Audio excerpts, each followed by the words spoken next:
வணக்கம், சுகன்யா பேசுறேன். இணையம் வாயிலாக குழுமியிருக்கின்ற தமிழ்நாடு பார்வையற்ற இயக்க தலைவருக்கும், செயலாளருக்கும், பொருளாளருக்கும், உறுப்பினர்களுக்கும், முன்னோர்களுக்கும், மூத்தோர்களுக்கும், ஆன்றோர்களுக்கும், சான்றோர்களுக்கும், என்னை போன்றோர்களுக்கும் முத்தான என் முதல் வணக்கத்தை தெரிவித்துக் கொள்கிறேன். நான் பேச வந்துள்ள தலைப்பு, எழுத்து அறிவித்தவன் என் ஞானத்தந்தை. புல்லின் மடமைதனில் புத்தரி ஓட்டுதல் போல மெல்ல இருள்கிளியும் மேவினார் கதிரவன். கல்லில் மேலிட்ட பானை கணக்கிலால் உடைதல் போல பல்லாயிரம் கதிரவன் பார்மிகு பரந்த அந்த வேளையில் பிரான்ஸ் நாட்டில் குப்ரே எனும் கிராமத்தில் சைமன் ராய்லே பிரைல் என்பவருக்கு 4வது குழந்தையாய் பிறந்தார் நம் தலைவரான ஞானத்தந்தை லூயி பிரைல். இவரு 1804ஆம் ஆண்டு ஜனவரி 4ஆம் தேதி பிறந்தாரு. சைமன் ராய்லே பிரைலுக்கு இவர் 4வது குழந்தையா பிறந்தாரு. பிறந்ததுல இருந்தே ரொம்பவும் சுறுசுறுப்பாவும் துருதுணுன்னு இருந்தனால அம்மா அப்பாவுக்கு ரொம்ப பிடிச்ச குழந்தையா இவர் இருந்தாரு.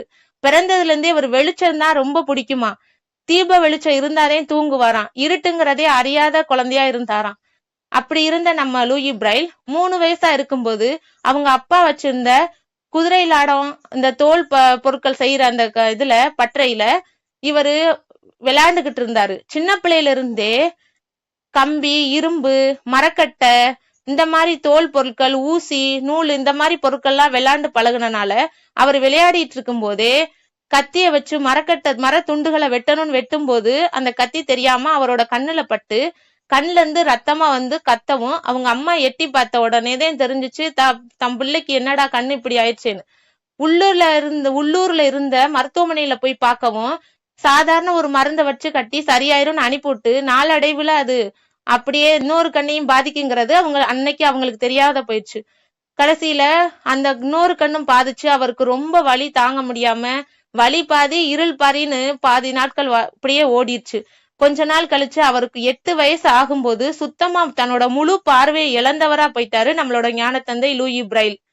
அப்ப அவங்க அப்பா அம்மாவுக்கு தோணுச்சு, நம்ம பிள்ளைக்கு கண் பார்வை போனாலும் நல்லா படிக்க வைக்கணும் அப்படின்னு சொல்லிட்டு பிரான்ஸ் நாட்டிலேயே ஒரு பெரிய இன்ஸ்டிடியூட் ஒன்னு இருந்துச்சு, ராயல் இன்ஸ்டிடியூட் ஃபார் பிளைண்ட்னு.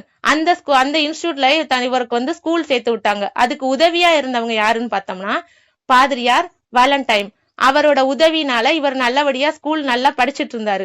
அப்ப ஒரு முறை ராணுவ அதிகாரி, பிரான்ஸ் நாட்டோட ராணுவ அதிகாரியான சார்லஸ் பார்பர் அப்படிங்கிறவரு வந்திருந்தாரு.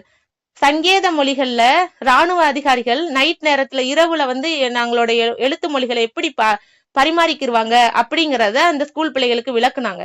அது விளக்கும் போது எல்லாத்தையும் விட லூயி பிரைலுக்கு ரொம்ப பிடிச்சிருந்துச்சான்.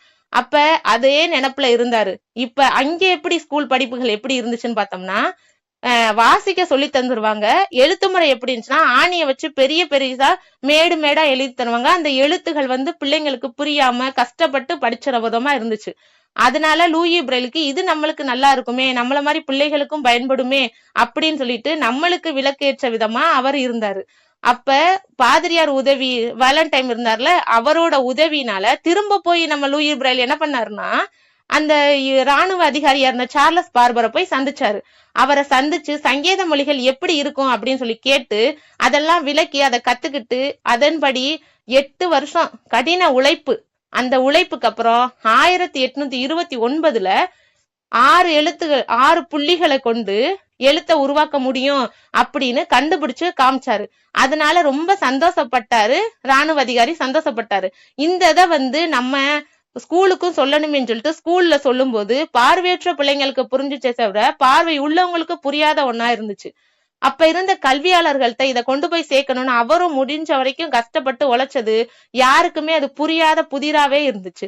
அப்ப என்ன செய்யணும்னு தெரியாம லூயி பிரைல் தன்னோட ஸ்கூல்லயே, அவர் படிச்சு முடிச்ச ஸ்கூல்லயே ஒரு டீச்சரா ஒர்க் பண்ணி அவருக்கு தெரிஞ்ச அந்த 6 புள்ளிகள்ல எப்படி சொல்லித்தர முடியும் பார்வையற்றவங்களுக்குன்னு அவர் சொல்லி கொடுக்க முடிஞ்சு. ஏன்னா அவரும் பார்வையற்றனால அதை புரிஞ்சுக்கிற முடிஞ்சு.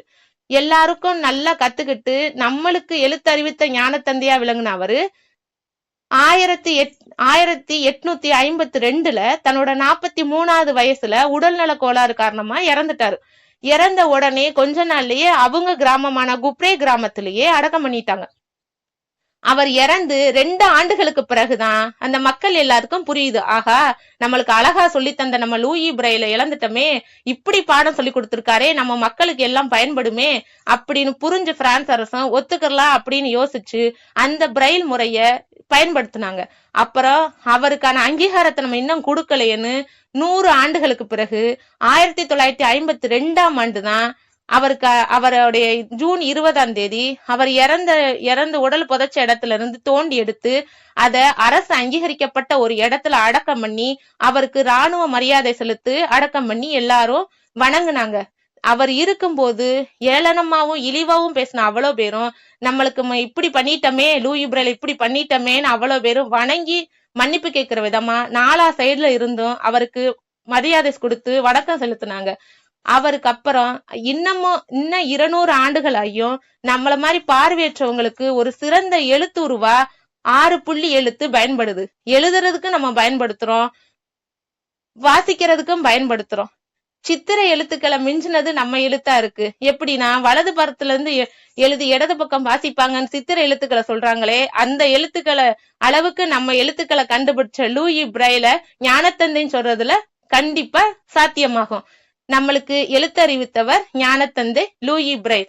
லூயி பிரெயிலுக்கு வாழ்த்து மட்டும் இல்லாம வணக்கம் சொல்லி அவரோட பிறந்த நாளை கொண்டாட விதமா எல்லாரும் மகிழ்ச்சியா இருப்போம்.